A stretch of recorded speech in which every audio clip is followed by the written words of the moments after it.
11चा straight line part आधी पाहायचा आहे आपल्याला. थोडा बेसिक पार्ट आहे हा, डिटेलमध्ये नाही जायचं आहे आपल्याला, शॉर्टकटमध्ये बघूया आपण. की स्ट्रेट लाईन नावावरूनच कळतं तुम्हाला, स्ट्रेट लाईन्स. काही काही इथं 11चं पुस्तक तुमच्याकडे आहेच आहे. थोडे डेफिनेशन्स इथं दिलेले आहेत लाईनचे. This is a set of line, set of ray. Ray म्हणजे काय, लाईन म्हणजे काय, हे जरा तुम्ही करू शकता, किंवा आहेच नाही तरी तुमच्याकडे हे सगळं आधीपासून माहितीच आहे. माहीत नसलेला पार्ट कुठला आहे, लोकस. लोकस म्हणजे काय आपण बघूया. A set of points in a plane. Plane आलं बघा परत. Set of points in a plane which satisfy certain geometrical conditions is called a locus. आता हा जो शब्द आहे, which satisfy certain geometrical conditions, म्हणजे याच्यावरून आपल्याला कळतं आहे की लोकसची फिक्स डेफिनेशन नाही आहे. प्रत्येक जॉमेट्रीला जॉमेट्रिकल कंडिशन चेंज होत राहणार. जशी जॉमेट्री आहे, जशी डायग्राम आहे, तसं त्याचा लोकस चेंज होत राहणार. त्यामुळं लोकस याची फिक्स डेफिनेशन करता येत नाही इथं. आता इथं काय म्हणलं, L for locus. L is called the locus of point P. P is a point in the plane. Okay. And P satisfy given geometrical condition. Given geometrical condition म्हणजे काय, समजा पी मधून प्लेन पास होतोय. Okay. P हा plane मधला A हा सोडून दुसरा अजून एक पॉइंट आहे. आपण लाईन प्लेन मध्ये बघितलं होतं की ए हा पॉइंट असतो, ए मधून लाईन किंवा प्लेन पास होतो, आणि पी हा त्या लाईन मधला किंवा प्लेन मधला अजून एक पॉइंट असतो. तसंच आहे हा, की पी हा जॉमेट्रिकल कंडिशन सॅटिस्फाय करतोय. ठीक आहे. Here P is the representative of all points. मला म्हटलं होतं मी की ए या पॉईंटमधनं प्लेन पास होतोय. ए या पॉईंटमधून प्लेन पास होतोय, ह्याचा अर्थ प्लेनमध्ये एकच पॉईंट असतो का, एकच पॉईंट असतो का, तर नाही. तर आपल्याला ए ची व्हॅल्यू माहिती असती, ए डिटरमाइन केलेलं असतंय, म्हणून फक्त आपण ए घेतो. याचा अर्थ प्लेनमध्ये बाकीचे पॉईंट नाही आहेत असा अर्थ होत नाही. तसंच इथं काय म्हणलंय, पी प्लेनमधला पी हा पॉईंट दिलाय. एखाद्या प्लेनमधला पी हा पॉईंट दिलेला आहे, आणि तो पी पॉईंट काय करतोय, रिप्रेझेंटेटिव्ह ऑफ ऑल पॉईंट्स. हा बाकीच्या सगळ्या पॉईंटचा हा काय रिप्रेझेंटेटिव्ह आहे. तसाच ए हा पॉईंट प्लेनमधला सगळ्यांचा रिप्रेझेंटेटिव्ह आहे. L is called the locus of a point. Locus is a set of points. Locus काय असतो, set of points. Okay. Locus can be also locus can also be described as the root of points which move while satisfying required condition. Root of points. Root of point. Planets in solar system. तो त्याचा locus झाला. आपला असं नाही, त्याच्या भोवती planet असं elliptical ऑर्बिटमध्ये फिरत आहेत, हा त्याचा लोकस झाला. हा आपला अर्थ, हा त्याचा रूट आहे, रूट ऑफ पॉइंट्स. तर एकदा अर्थ इथे येतो, फिरत फिरत इथं जातो, फिरत फिरत इथं जातो. तो त्या पॉइंटचा रूट आहे, अर्थचा रूट आहे. हा, तो काय असतो मग त्याचा लोकस. तो काय असतो त्याचा लोकस. ठीक आहे. तर लोकसची अशी फिक्स डेफिनेशन नाही आहे. तुम्ही जॉमेट्रिकल कंडिशननुसार लोकलची डेफिनेशन चेंज होत राहणार. ठीक आहे. Plural form of locus is called लोका. याला काय म्हणायचं, प्रोनाऊन्स कसं करायचं, ह्याला लोका आहे. हां, plural form of locus.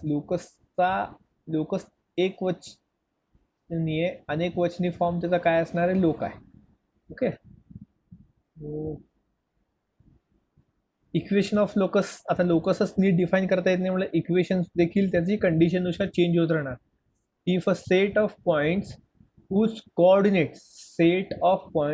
coordinate satisfy परत अ सर्टन इक्वेशन आलं बघा, अ सर्टन इक्वेशन, त्या कंडिशनचं इक्वेशन एक इक्वेशन सॅटिस्फाय करतं in x and y is the same as the set of points on a locus, then the equation is said to be the equation of locus. म्हणजे locus कशावर depend आहे? जॉमेट्रीवर depend आहे. Geometry कुठले का असू शकेल, सर्कल असेल, इलिप्स असेल, पॅराबोला असेल, हायपरबोला असेल, स्ट्रेट लाईन असेल, लोकस कुठलंही असू शकतं. Sorry, geometry. जसं जॉमेट्री चेंज होत राहील तसं त्याचा लोकस देखील चेंज होत राहील आणि लोकसचा इक्वेशन देखील चेंज होईल. ठीक आहे. त्यामुळं लोकस म्हणजे एक इथं थोडक्यात सांगितलं की set of points, set of points. एवढं सध्या लक्षात ठेवा. पुढे शिफ्ट ऑफ ओरिजिन. आता हे फारच बेसिक आहे. हा फारच बेसिक पार्ट आहे. पुढे बघूया आपण. हां, शिफ्ट ऑफ पॉईंट्सचा सेकंड पार्ट आहे आपला. Shift of origin. हा ओरिजिन आहे. हा पॉईंट दुसरीकडे शिफ्ट केला, इथं शिफ्ट केला.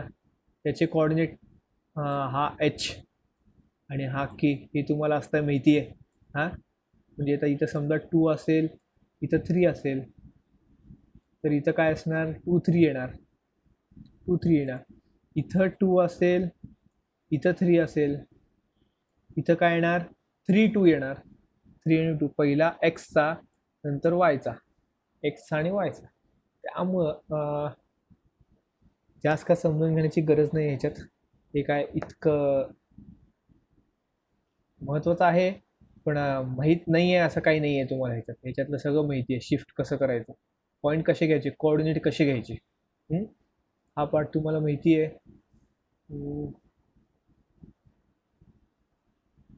जास्त डिटेल द्यायची काही गरज नाही आहे. Equation of lines, various equation of lines आपल्याला महत्त्वाचं आहे ते बघायचं. इन्क्लिनेशन, इन्क्लिनेशन तुम्हाला झालेलं आहे का? इन्क्लिनेशन लक्षात आहे? इन्क्लिनेशन तुम्हाला अँगल अँड मेजरमेंटमध्ये झालं होतं बघा. The smallest angle made by a line with positive direction of x axis, with positive direction of x axis. हा आपला एक्स ॲक्सिस, हा पॉझिटिव्ह डायरेक्शन आहे. पॉझिटिव्ह डायरेक्शन म्हणजे अँटी क्लॉकवाईज. आता ही लाईन एक्स ॲक्सिस पासून लाईनकडे गेलेला, एक्स ॲक्सिस पासून लाईनकडे गेलेला angle, positive direction of x axis measured in anti clockwise sense, anti clockwise घड्याळाच्या उलट्या दिशेने, is called the inclination of line. We denote 0 to 180, we denote inclination by theta, आणि थिटाची व्हॅल्यू 0 to 180 असते. हे इकडे हे असं तुम्हाला माहिती आहे सगळं. 2 lines are parallel if and only if they have same inclination. बरोबर आहे. हे समजून घ्या, कारण प्लेनमध्ये लाईनमध्ये सारखं येतं आहे हे बेसिक पार्ट. हां, तुम्हाला कन्फ्यूज होतं आहे एक एकदा का होतं आहे. आता बघा, हे आपलं वाय ॲक्सिस, हा आपला एक्स ॲक्सिस, आणि कलर चेंज करूया. ही एक लाईन आहे, ओके. त्याचा हा अँगल थिटा आहे, हा अँगल थिटा आहे. आता याला एक पॅरलल लाईन आहे, पॅरलल लाईन आहे असं कन्सिडर करा. एवढीच पॅरलल आहे. आणि तुम्हाला म्हटलं की एक्स ॲक्सिस आणि या पॅरलल लाईन मधला अँगल किती आहे, एक्स ॲक्सिस आणि पॅरलल लाईन मधला अँगल किती आहे.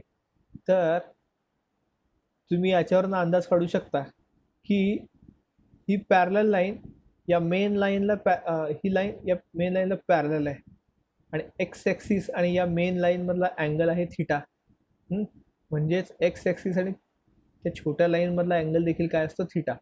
कारण parallel line have same inclination, parallel line have same inclination. आणि समजा एक्स ॲक्सिस सोबत 2 लाईन सेम अँगल तयार करत असतील एक्स ॲक्सिस सोबत दोन लाईन सेम अँगल तयार करत असतील तर ते दोन लाईन काय असतात, पॅरलल असतात. उलटा पण प्रकार आहे बरं का, म्हणजे पॅरलल असेल तर सेम अँगल आणि सेम अँगल असेल तर parallel line. If and only if म्हणून म्हणलंय, इफ अँड ओनली इफ. म्हणजे इफ अँड ओनली इफचा तुम्हाला अर्थ माहितीच आहे काय असतो ते. एकमेकाची कंडिशन, एकमेकाची result. The inclination of x-axis and the line parallel to the x-axis is 0. Inclination of x-axis and the line parallel to the x-axis obviously 0 hai. The inclination of y-axis and the parallel line to the y-axis is 90 degree. Okay, म्हणजे अरे वा,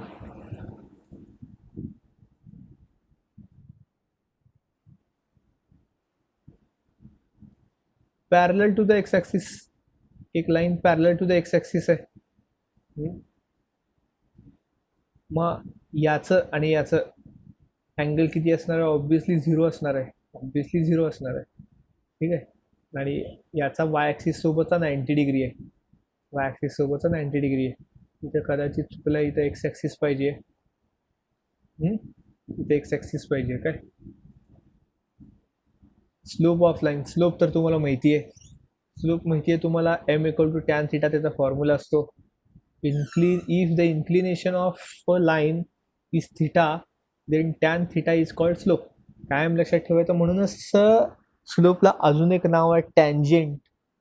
tangent म्हणतो बघा आपण, टँजेंटचा सुरुवातीचा tan, टॅनचा actually long फॉर्मच tangent आहे. Tangent of the curve म्हणजे slope of the curve. Okay, म्हणजे कसं बघा, हा एखादा असा कर्व आहे, हा एखादा कर्व आहे. ओके, आपला हा वाय ॲक्सिस आणि हा एक्स ॲक्सिस यांच्यावरचा हा कर्व आहे. आणि त्या कर्वचा टँजेंट जर तुम्ही काढलं, मी तुम्हाला डेरिव्हेटिव्ह वेळेस पण समजून सांगितलं होतं बघा, कर्वचा टँजेंट देखील काढलं, या पॉइंटला त्याचा टँजेंट असतो, या पॉइंटला त्याचा टँजेंट असतो, बरोबर. मग याचाच अर्थ काय झाला, टँजेंट या पॉइंट पासून आपण टँजेंट काढलं, याचाच अर्थ या कर्वचा हा स्लोप आहे, या कर्वचा हा स्लोप आहे. आता कर्वचा स्लोप प्रत्येक पॉइंटला चेंज होत राहतो. आता या पॉइंटला बघा, या पॉइंटला याचा कर्व चेंज होत राहणार, ते असं होईल. सॉरी, कर्व म्हणतो, टँजेंट चेंज होत राहणार, टँजेंट चेंज होत राहणार याचा अर्थ स्लोप चेंज होणार. कारण स्लोप चेंज झाला तर टॅन थिटा पण चेंज झाला. टॅन थिटा कधी चेंज होतो, थिटा चेंज झाल्याशिवाय टॅन थिटा चेंज होत नाही. आणि थिटा कधी चेंज होतो, थिटा कर्वचा पॉइंट, कर्वच्या कुठल्या पॉइंटला तुम्ही टँजेंट काढलाय. आता इथं देखील या पॉइंटला, या पॉइंटला ही येलो लाईनचा अँगल बघा, या ब्लॅक लाईनचा अँगल बघा, प्रत्येकाचा अँगल बदलतोय का, तुम्ही कुठल्या कर्वच्या कुठल्या पॉइंटला टँजेंट काढलाय, कुठल्या पॉइंटला टँजेंट काढलाय त्याच्यावरनं अँगल ठरणार आहे, म्हणजे स्लोप ठरणार आहे. कुठल्या पॉइंटला, पॉइंटवरून ठरतो, पॉइंटवरून ठरतो. डेरिव्हेटिव्हमध्ये आपण बघितलं होतं, पॉइंट वाईज आपण घेतलेलं आहे. डेरिव्हेटिव्हला पण प्रत्येक पॉइंटचा विचार, या पॉइंटला वेगळा असतो,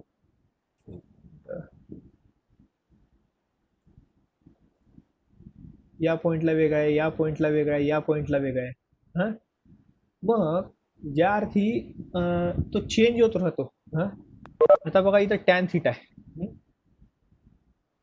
इथं पॉइंट चेंज झाला, स्लोप म्हणजे स्लोप चेंज झाला. स्लोप काय असणार, इथं तुम्ही नेहमी बघताय स्लोप काय असतो, y इक्वल टू mx, बरोबर.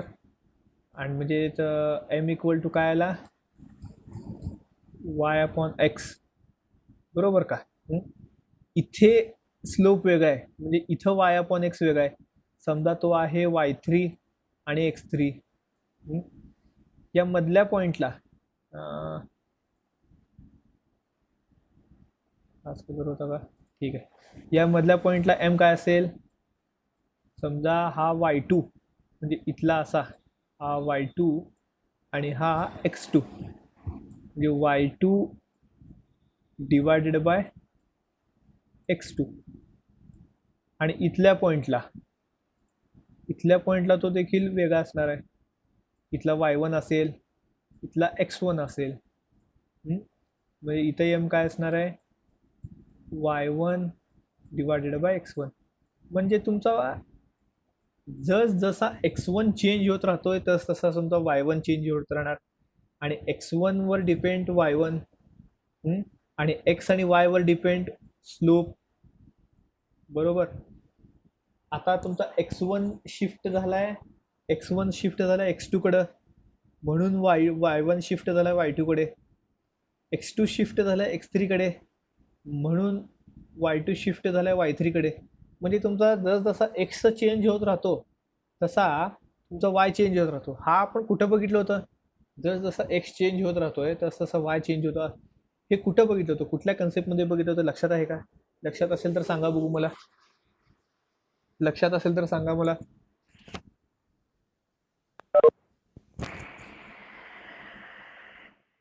जसा x चेंज होतोय तसा y देखील चेंज होतोय. असं कुठं बघितलं होतं?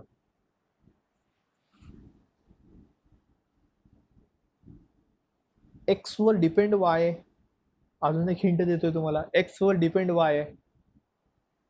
तर फंक्शन नाही. डेरिव्हेटिव्ह मध्ये बघितलं होतं आपण. जसा एक्स वर डिपेंड y आहे हे फंक्शन मध्ये येतं. हे फक्त फंक्शन मध्ये येतं. पण जसा एक्स बदलत जातोय तसा y पण बदलत जातोय. हे कशात बघितलं होतं आपण? डेरिव्हेटिव्ह मध्ये बघितलं होतं. हे आपण डेरिव्हेटिव्ह मध्ये पाहिलं होतं. मग आता इथलं ह्या दोघांचा विचार करा. ही ब्लॅक लाईन आणि ही ब्राऊन लाईन जी आहे म्हणजे y3x3 आणि y2x2. मग यांचं इक्वेशन कसं येईल? या दोघांच्या स्लोप मधला डिफरन्स कसा येईल? या ही ब्लॅक लाईनचा स्लोप जो आहे आणि या ब्राऊन लाईनचा स्लोप जो आहे म्हणजे थर्ड नंबर स्लोप म्हणा आणि सेकंड नंबर स्लोप म्हणा. कारण आपण ब्लॅकला 3 म्हणलाय आणि ब्राऊनला 2 म्हणलाय. थर्ड नंबरचा स्लोप आणि सेकंड नंबरच्या स्लोप मध्ये फरक कसा असेल? मग एक मिनिट, कलर दुसरा घेतो नीट दिसावं. जरा फ्रेश कलर घेऊया. m is equal to y3 minus y2 divided by x3 minus x2. हा त्या स्लोप मधला डिफरन्स झाला. या दोन स्लोप मधला डिफरन्स काय झाला? y3 minus y2 divided by x3 minus x2. हे तुम्हाला खरं पुढचा पार्ट आहे. हा पुढचा पार्ट आहे. आता हा जर इकडे गेला काय येईल? y3 minus y2 is equal to m into x3 minus x2 असं येईल.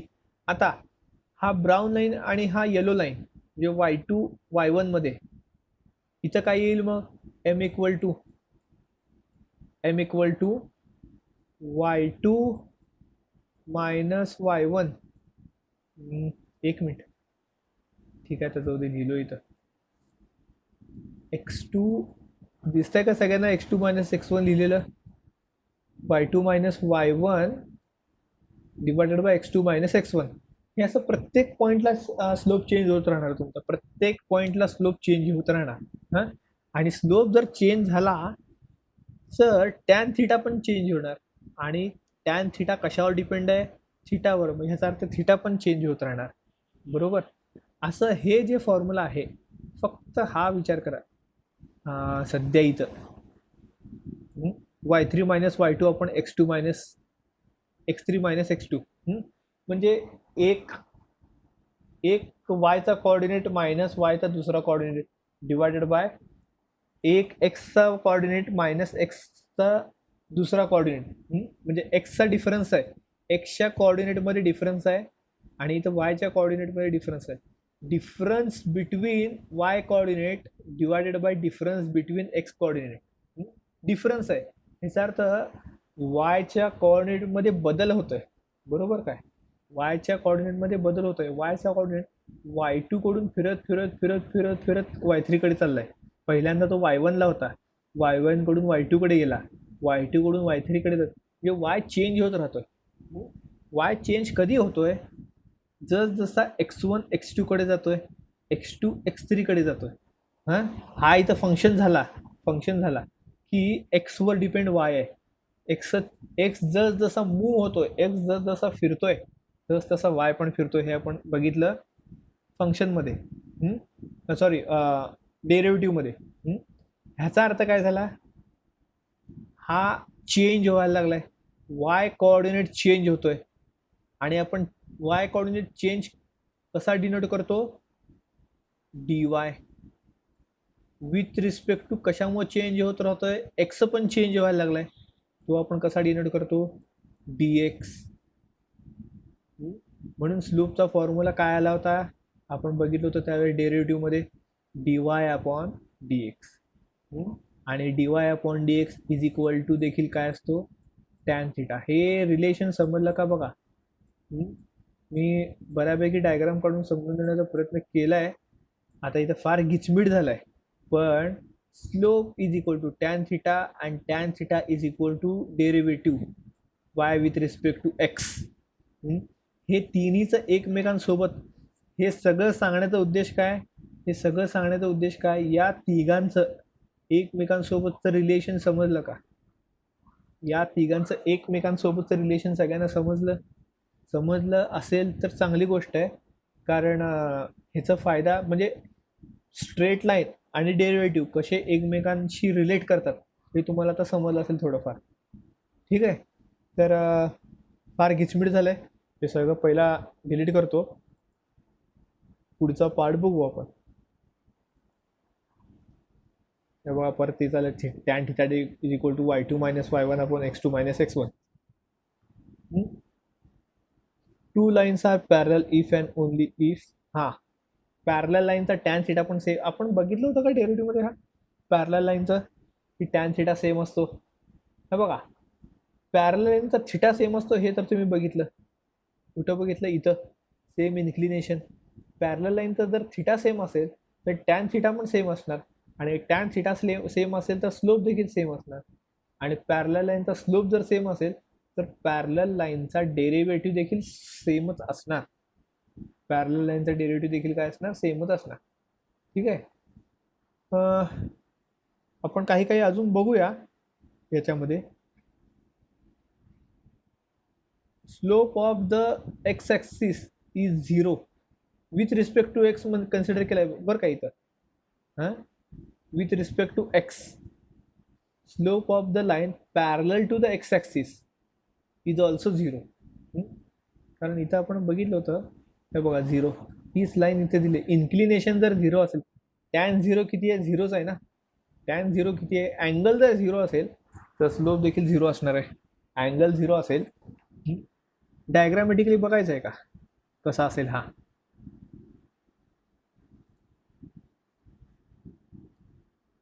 आपला एक्स ॲक्सिस वाय ॲक्सिस. एक लाईन आहे की जी एक्स ॲक्सिस सोबत 0 अँगल करते. 0 अँगल करते याचा अर्थ काय? ती लाईन एक्स ॲक्सिस वरच आहे. ती लाईन कुठं आहे? एक्स ॲक्सिस वरच आहे, बरोबर. एक्स ॲक्सिस म्हणजे रेड लाईन आपली एक्स ॲक्सिस आहे, ब्ल्यू लाईन आपली गिवन लाईन आहे. आपली गिवन लाईन एक्स ॲक्सिस सोबत 0 अँगल करते. या दोघांमधला अँगल, या दोन लाईन मधला अँगल दिसतोय का? ऑब्व्हियसली 0 आहे. याचाच अर्थ त्याला स्लोप आहे का? फ्लॅट आहे, पूर्ण झोपलाय, त्याला स्लोप कसं काय असेल मग? बरोबर आहे का? तसंच आता ही समजा ब्ल्यू लाईन थोडी वर शिफ्ट व्हायला लागली आहे, आता आली इथं मिडलला आली. समजा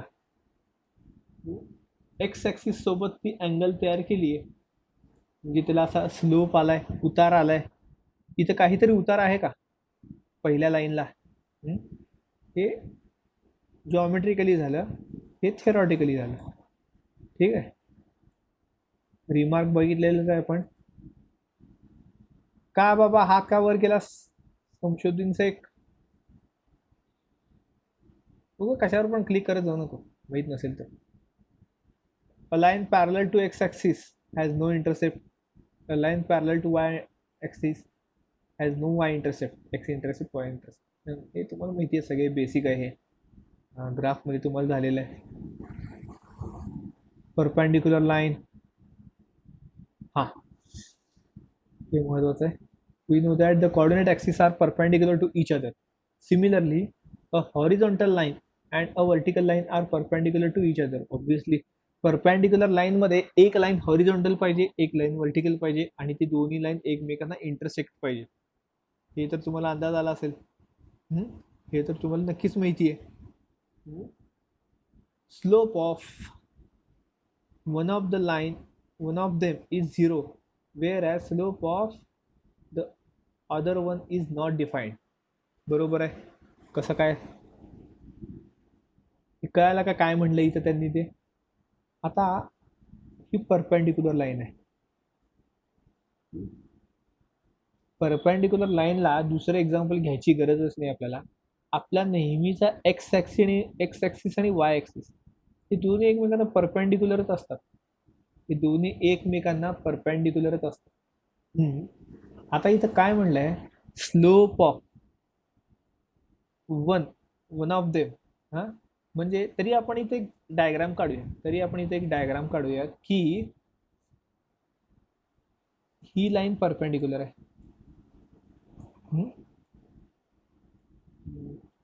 नीट आली नाहीये पण परपेंडिक्युलर असं समजा.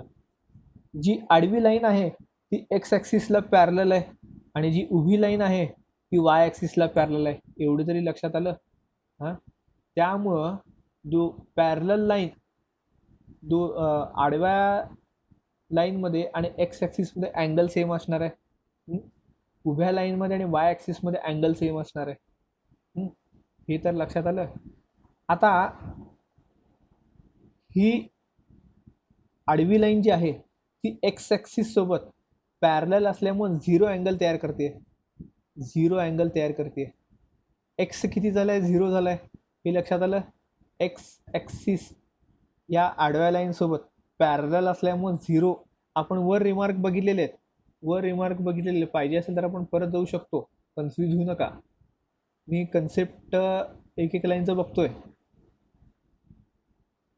हे बघा, a line parallel to x axis is 0. हां ही आडवी लाईन एक्स ॲक्सिस सोबत पॅरलल आहे त्यामुळं त्याचा अँगल किती असणार आहे, 0 असणार आहे. आणि इथं खाली काय म्हणलं होतं,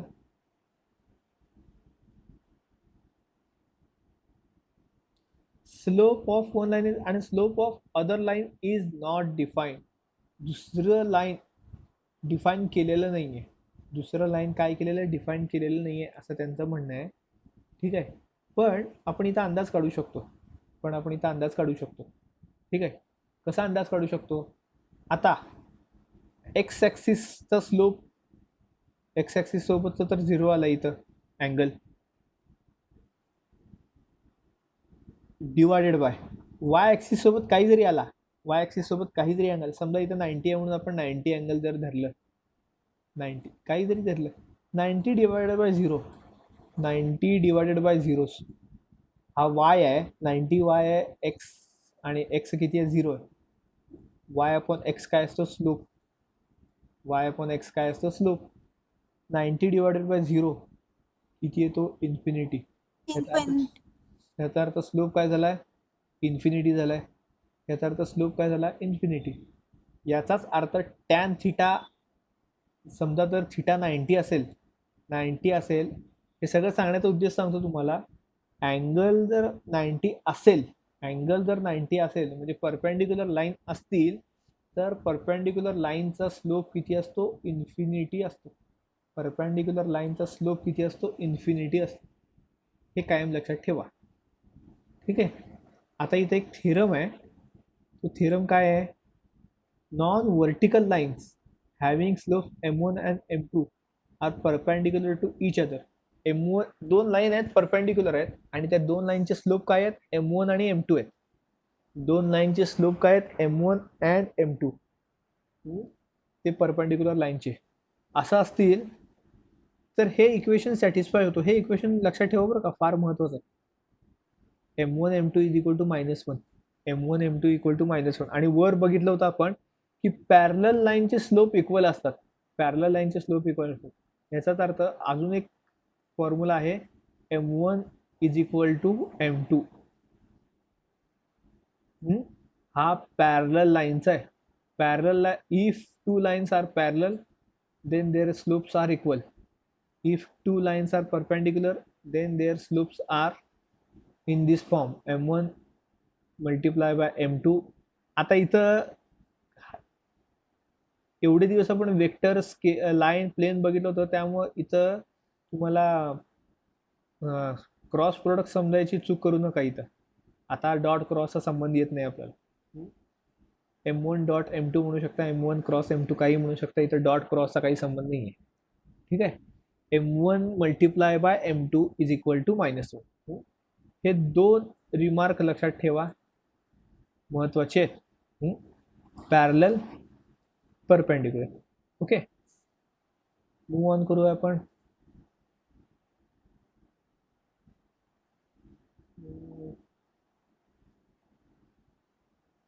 हे प्रूफ आहे 11th होता, आपल्याला काही गरज नाही आहे. आपल्याला फक्त बघायचे concept. Angle between two intersecting lines. Angle between two intersecting line. Diagram बघा, डायग्राम समोर आहे तुमच्या. दोन लाईन, आता इथं दोन लाईन कुठले, एक्स ॲक्सिस आणि वाय ॲक्सिस सोडून दोन लाईन घेतले बघा. अल्फा बीटा नाही, अल्फा बीटा नाही, थिटा.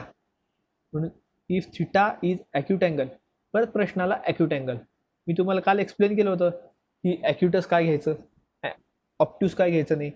आणि 90 इथं काय घेतलं नाही, ॲक्यूट 90 घेतलं, टॅन 90 इन्फिनिटी येत आहे. टॅन 90 किती येते, इन्फिनिटी, स्लोप इन्फिनिटी येत आहे. जे पॉसिबल नाही आहे सध्या तरी, आपल्याला गरज पण नाही आहे. त्यामुळे 90चा प्रश्न मिटला. इथं 90 काय घ्यायचं नाही. ॲक्यूट आणि ऑप्ट्यूस दोन्ही सेमच आहेत, प्लस मायनसचा फरक आहे. तुम्हाला काल मी एक्सप्लेन करून सांगितलं होतं, म्हणूनच आपण इथं मॉड घेतो. तर हा तो फॉर्म्युला. दोन लाईन मधला अँगल कसा तुम्ही मेजर करणार. आपण अँगल बिटवीन लाईनचा एक टू लाईन्सचा फॉर्म्युला वेगळा बघितला होता, अजून एक बघायचा आहे. आणि हा तो वेक्टर फॉर्ममध्ये होता, वेक्टर कार्टेशियन वगैरे फॉर्ममध्ये होता. हे जनरल इक्वेशन्स आहेत. त्या स्लोप फॉर्ममध्ये म्हणा, कारण स्लोप आहे M1 आणि M2, स्लोप फॉर्ममध्ये आहे म्हणा. पेअर ऑफ स्ट्रेट लाईनमध्ये वेगळा फॉर्म्युला आहे, जो 12वीला आहे आपल्याला. ठीक आहे. Angle between line and plane बघितलं होतं, अँगल बिटवीन टू प्लेन्स बघितलं होतं. हा एकदम बेसिक आहे. Angle between two non vertical lines, non vertical lines आपण बघतोय. तर काय एक्सप्लेन करायची काय गरज नाही. फॉर्म्युला लक्षात ठेवा, tan theta is equal to mod of M1 minus M2 divided by 1 plus M1 M2. आता इथं M1 म्हणजे टॅन थिटा 1 असं, कारण M1 म्हणजे काय, स्लोप आहे बरोबर, एका लाईनचा स्लोप आहे. आणि M म्हणजे काय असतो, टॅन थिटा असतो. एका लाईनचा स्लोप M1 म्हणजे त्या लाईनचा स्लोप टॅन थिटा 1 असं कन्सिडर करू शकतो. आणि दुसऱ्या लाईनचा स्लोप M2 म्हणजे दुसऱ्या लाईनचा स्लोप टॅन थिटा 2 असं कन्सिडर करू शकतो आपण. म्हणजे M1 equal to tan theta 1 आणि M2 equal to tan theta 2. जर तुम्ही सबस्टिट्यूट केलं M1 आणि M2 ची value tan theta 1 tan theta 2 असं जर सबस्टिट्यूट केलं, तर तुम्हाला कुठला फॉर्म्युला दिसेल बघा. इथं थिटा 1 थिटा 2 सबस्टिट्यूट करायची गरजच नाही आहे. एक अँगल आहे अल्फा आणि दुसरा आहे बीटा. M1चा आहे अल्फा आणि M1 ज्या लाईनचा स्लोप आहे त्याचा अँगल आहे अल्फा. M2 ज्या लाईनचा स्लोप आहे त्याचा अँगल आहे बीटा. म्हणजे tan alpha tan beta. Formula कसा होईल, tan alpha minus tan beta divided by 1 plus tan alpha tan beta. हा फॉर्म्युला कुठं आठवल्यासारखं होतोय का तुम्हाला, tan alpha minus tan beta divided by 1 plus tan alpha tan beta. आठवतोय का formula. Sir tan A plus B. Tan A plus बीचा formula आहे, अगदी बरोबर. टॅन ए प्लस बीचा फॉर्म्युला आहे. कुठं बघितलं टॅन ए प्लस बीचा आपण trigonometric function tan A plus बीचा असंच आहे बघा फॉर्म्युला सेम. मग टॅन ए प्लस बी काय आहे इथं? थीटा आहे. ए प्लस बी काय आहे? थीटा आहे इथं.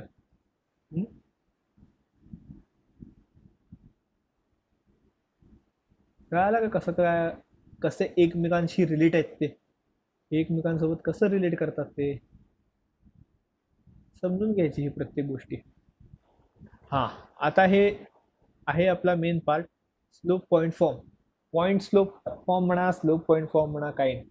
असा इक्वेशनचा असं पार्ट, सॉरी लाईनचा असं इक्वेशन की ज्यामध्ये स्लोप पण आहे, पॉईंट पण आहे. स्लोप पण आहे आणि पॉईंट पण आहे. म्हणजे आपलं इक्वेशनकडे जाऊयात आपण. हे बघा, हे तुम्हाला मगाशी दाखवलं होतं मी, हे मगाशी तुम्हाला दाखवलं होतं. ह्याच्यामध्ये पॉईंट कुठं आहे? y1 x1 आणि स्लोप कुठं आहे? इथे.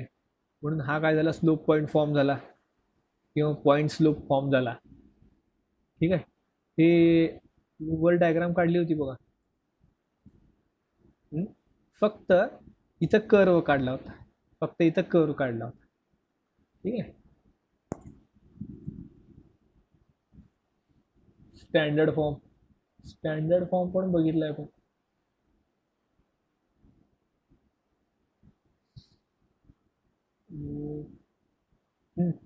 आता हे बघा,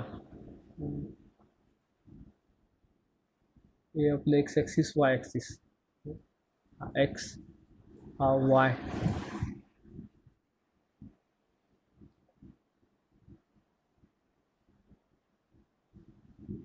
याचं इक्वेशन काय असेल?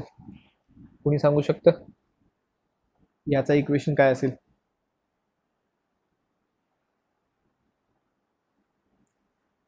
त्या ब्ल्यू लाईनचं इक्वेशन काय असेल?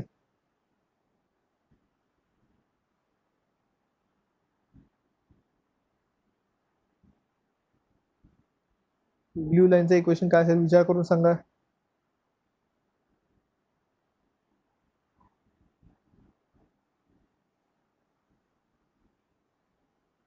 x is equal to 0. चुकलं.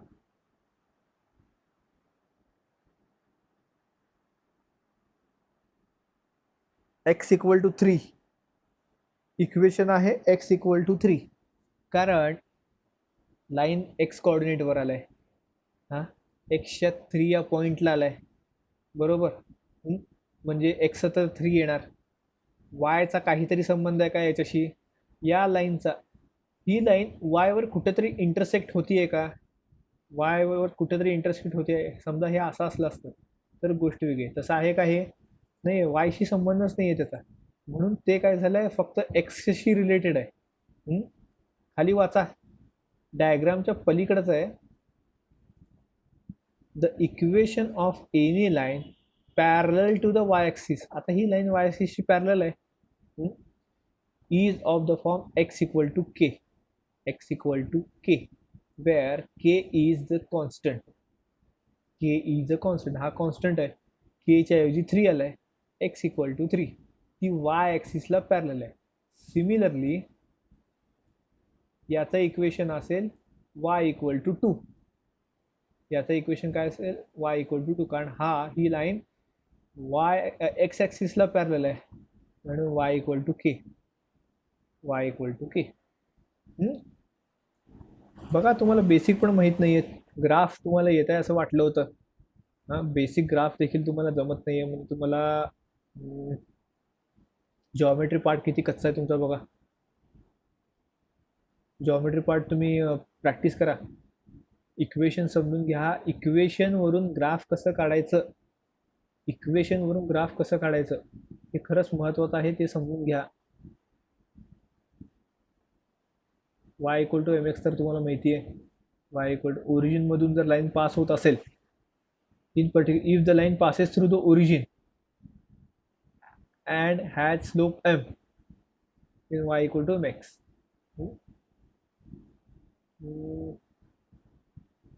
स्लोप इंटरसेप्ट फॉर्म, स्लोप आणि इंटरसेप्ट.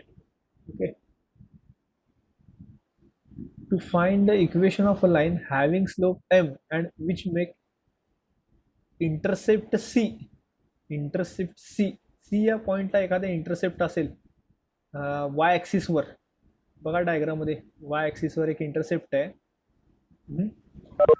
तर त्याचं इक्वेशन काय असतो आपला y equal to mx plus C.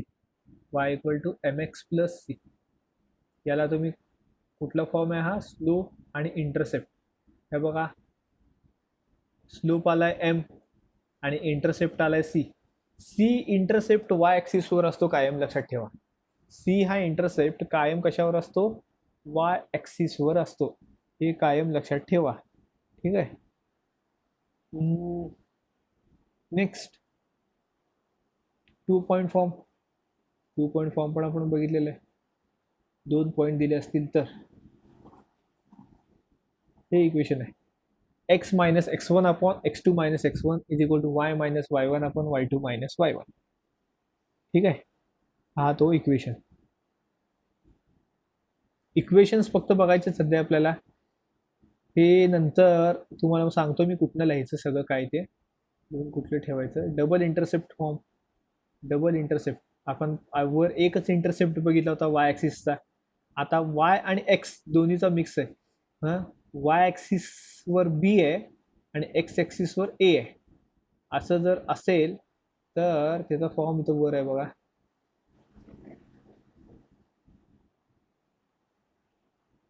x upon a plus y upon b is equal to 1. Equation of line L. x upon a plus y upon b is equal to 1. Okay. आणि जर तुम्हाला याची practice पाहिजे असेल तर 11चं book तुमच्याकडे आहे, PDF पण असणार आहे.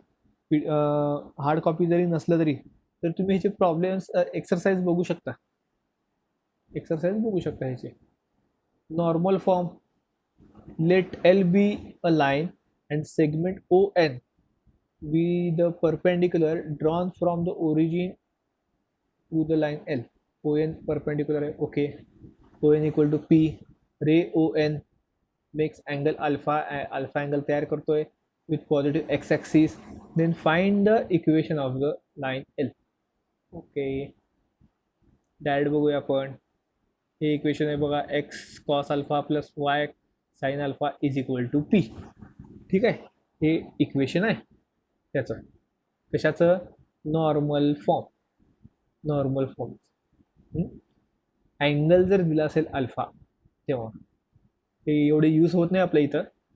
एक्स कॉस अल्फा बरोबर y sine alpha is equal to P हे एवढे यूज होत नाही. आधीचे सगळे यूज होतात.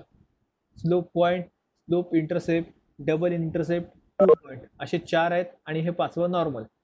असे 5 आपण फॉर्म बघितलेले आहेत.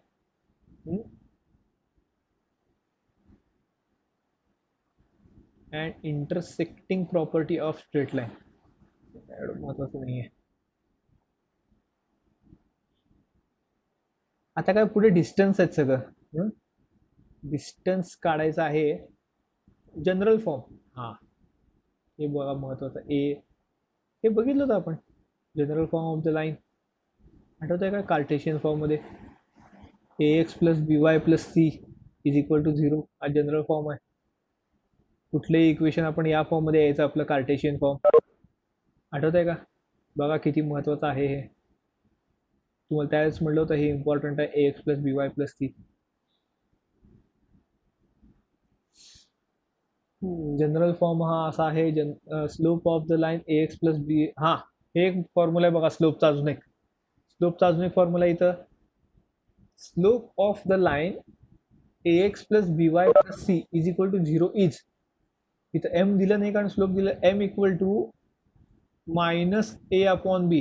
M equal to minus A upon B हा स्लोपचा अजून एक फॉर्म्युला तुम्हाला मिळाला आहे. Y upon X tan theta dy upon dx सोडून अजून एक फॉर्म्युला आहे minus A upon B. Straight लाईनमध्ये शक्यतो हाच फॉर्म्युला जास्त वापरतात. M equal to minus A upon B आणि त्याचा X इंटरसेप्ट आहे minus C upon A. Y intercept आहे मायनस C अपॉन B. हे सगळं कुठनं लिहायचं तुम्हाला सांगतो मी. जुनं पुस्तक असेल तर बेस्ट आहे. नवीन पुस्तकाच्या एंडला दिलेलं असतं सगळं, तिथं बघून लिहायचं. रिमेंबर दिस म्हणून किंवा लेट्स रिकॉल नावाचं वगैरे काय तर प्रकार असतंय कुठेतरी. हे प्रॉब्लेम्स चेक करा तुम्ही नंतर गरज असेल तर. तुम्हाला जर गरज वाटली तर आज तर तुमचा होमवर्क हे समजा point of intersection of lines. Detail नाही आहे. डिस्टन्स डायरेक्ट आहे. Distance of the origin from the line AX plus, बघा आता ह्याच्यापुढे हेच यूज करायला लागले general form. AX plus BY plus C, कुठेही बघा तुम्ही, इथं पण बघा AX plus BY plus C is given by P is equal to, हा एक फॉर्म्युला आहे, ओरिजिन पासूनचं लाईन पर्यंत डिस्टन्स आणि ओरिजिन सोडून एखादा मध्येच कुठे तर पॉईंट आला त्या पॉईंट पासून लाईनचं डिस्टन्स. हे दोन असे फॉर्म्युले आहेत इथं. हे दोन फॉर्म्युले आहेत.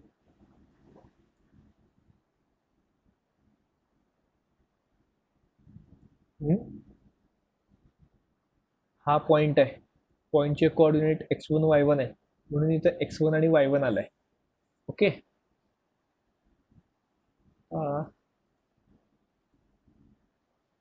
ऑलमोस्ट संपलंय सगळं हे.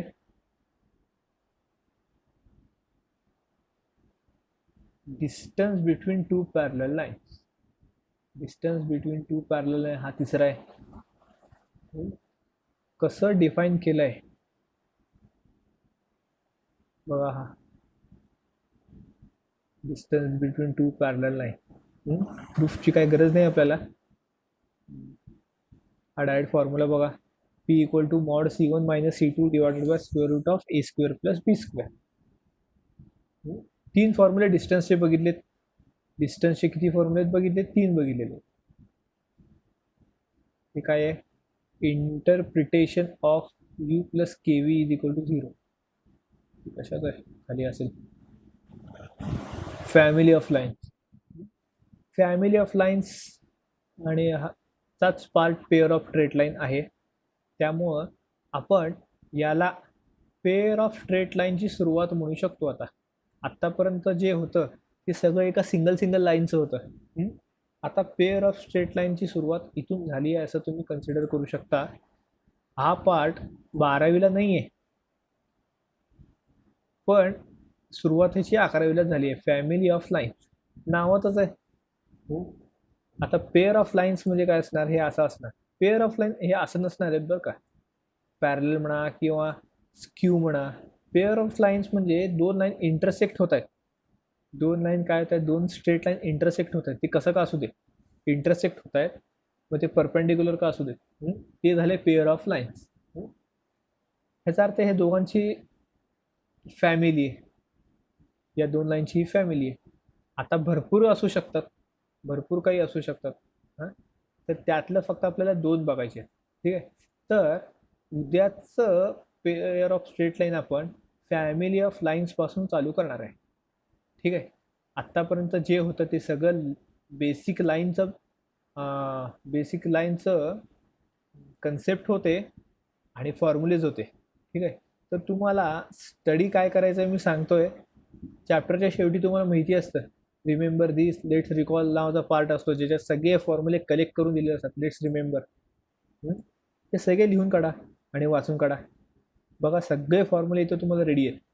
सगळे ज्या परपेंडिक्युलर पॅरलल हे बघा इथं, सेम स्लोप, डिस्टन्स, एवढे आणि किती? एक पेज भर आहे, फक्त एक पेज आहे. लिहून काढा, वाचून काढा आणि उद्या समोर असू दे.